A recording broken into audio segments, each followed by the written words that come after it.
आणि जाहीर करतो की निवडणुकीनंतर 3 महिन्याच्या आत या पानंदी मी पूर्ण करून देईन।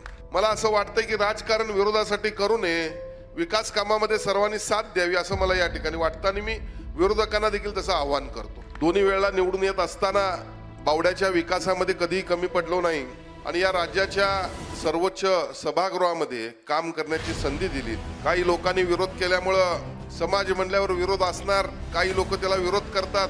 डॉक्टर बाबासाहेब आंबेडकर आपला हनुमान तलाव याला 3 कोटी रुपये जवळपास आपण निधी मंजूर केलेला आहे। जरी 2019 ला माझा निवडणुकीत पराभव झालेला असला तर या ठिकाणी लोकांची सेवा करण्याची आम्हाला संधी मिळाली। जे काँग्रेसची छत्री जी उगवते आहे त्याप्रमाणे उगवणारे अनेक जण असतात। स्पेशियस, लक्झुरियस, सगळं मिळेल अगदी मनासारखं। बटू बिल्डर्स यांचा नवीन गृहप्रकल्प गृहलक्ष्मी रचना। कसबा बावडा आणि माझं एक नातं वेगळं आहे।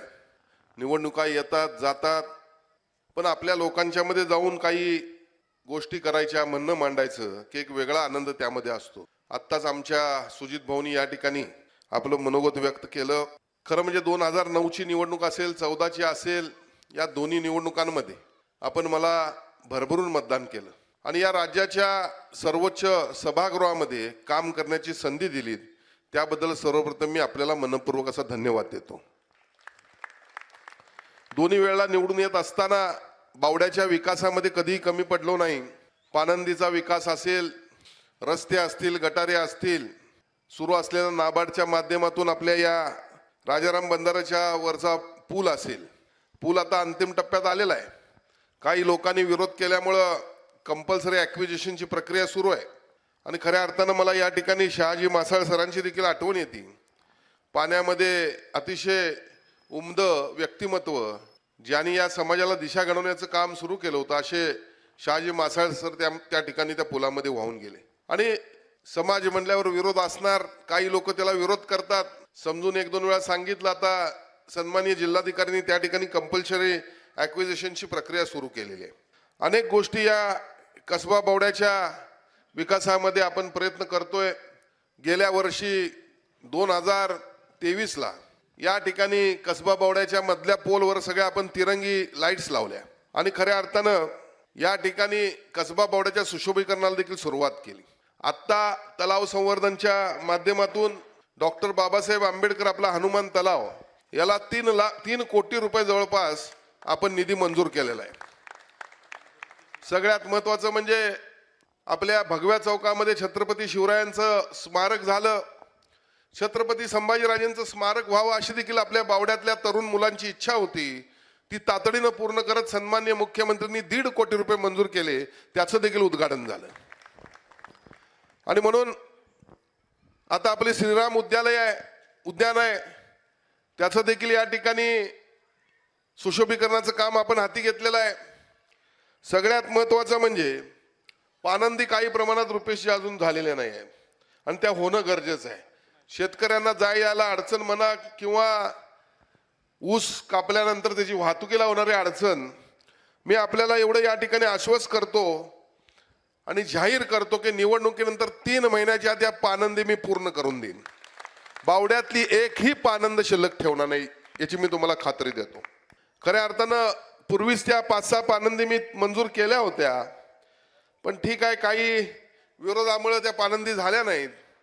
मला असं वाटतं की राजकारण विरोधासाठी करू नये, विकास कामामध्ये सर्वांनी साथ द्यावी असं मला या ठिकाणी वाटतं आणि मी विरोधकांना देखील तसं आवाहन करतो। आज या ठिकाणी ज्या हनुमान मंदिरासमोर आपण बसलेलो आहे, या हनुमान मंदिराच्या संदर्भात देखील आपण अनेक वेळा याची सुशोभीकरण झालं पाहिजे, मोठ्या प्रमाणात हे भव्य हनुमान मंदिर असलं पाहिजे अशी आपली भूमिका आहे।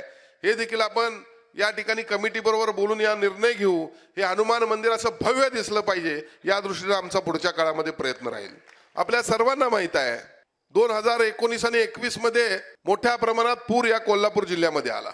घराघरामध्ये पाणी शिरलं, जमिनी वाहून गेल्या, दूध दुभती जनावरं वाहून गेली, गाड्या वाहून गेल्या। पहिल्या पुरात तर फार मोठं नुकसान झालं। अगदी पहिला पूर घ्या, दुसरा पूर घ्या, कोविडची परिस्थिती घ्या, या तिन्ही परिस्थितीमध्ये जरी 2019 ला माझा निवडणुकीत पराभव झालेला असला तर या ठिकाणी लोकांची सेवा करण्याची आम्हाला संधी मिळाली आणि आम्ही ती करून देखील दाखवलेली आहे।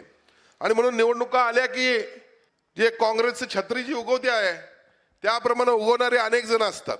पण वंदनीय शिवसेना प्रमुख बाळासाहेब ठाकरे यांनी आम्हाला नेहमीच शिकवण दिलेली आहे की 80% समाजकारण करा आणि मग 20% राजकारणाचा विचार करा. या त्यांच्या शिकवणीप्रमाणे आम्ही काम करतो. कसबा बावड्यामध्ये अनेक रुग्णांच्या सेवा देखील आपल्या हातातून घडलेल्या आहेत. सीएम रिलीफ फंडच्या माध्यमातून अनेक रुग्णांना मदत देखील आपण केलेली आहे.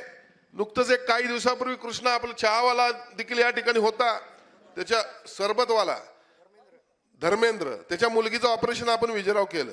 ते ऑपरेशन नारायण हृदयालयासारख्या मोठ्या हॉस्पिटलमध्ये आपण केलं. त्या सरबतवाल्याला एकही रुपये खर्च करायला न लावता जवळपास 8-10 लाख रुपयाचं ऑपरेशन त्यावेळी आपण मोफत करून दिलं. अशा अनेक आरोग्याची उदाहरणं आहेत जी कसबा बावड्यातली आपण करून दिली. अशाच नवनवीन अपडेट पाहण्यासाठी आमच्या KK न्यूज चॅनेलला सबस्क्राईब करा.